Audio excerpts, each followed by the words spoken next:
Kamalapur station থেকেই এই ট্রেনটি পূর্ণ হয়ে এসেছে এবং যারা এই স্টেশন থেকে ট্রেনের টিকিট কেটেছিলেন তারা কেউ উঠতে পারছে না। সবচেয়ে ঝুঁকির মধ্যে রয়েছে যারা নারী যাত্রী রয়েছে। নারী যাত্রীদের জন্য একেবারেই অনিরাপদ একটি যাত্রা, যেটি নারী যাত্রীরাও বারবার তাদের অভিযোগ জানাচ্ছেন। ইমন, আপনি নিশ্চয়ই এখন বিমানবন্দর রেল স্টেশনে আছেন, একটু জানাবেন সেখানকার চিত্র।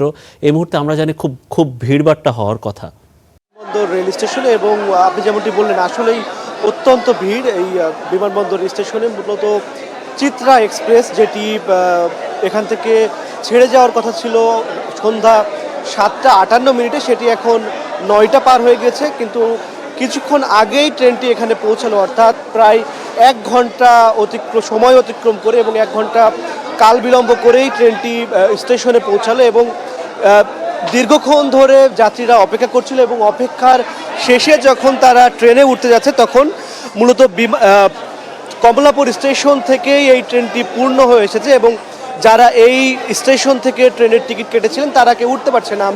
আমরা যদি একেবারেই ট্রেনের যে বগি আছে, বগির যে গেটটি আছে, সেই গেটের দিকে যদি দেখি, যে যারা মূলত এই স্টেশন থেকে ছিলেন যে যাত্রীরা, তারা প্রচণ্ডভাবে চেষ্টা করছেন ট্রেনে ওঠার জন্য, কিন্তু তারা উঠতে পারছেন না।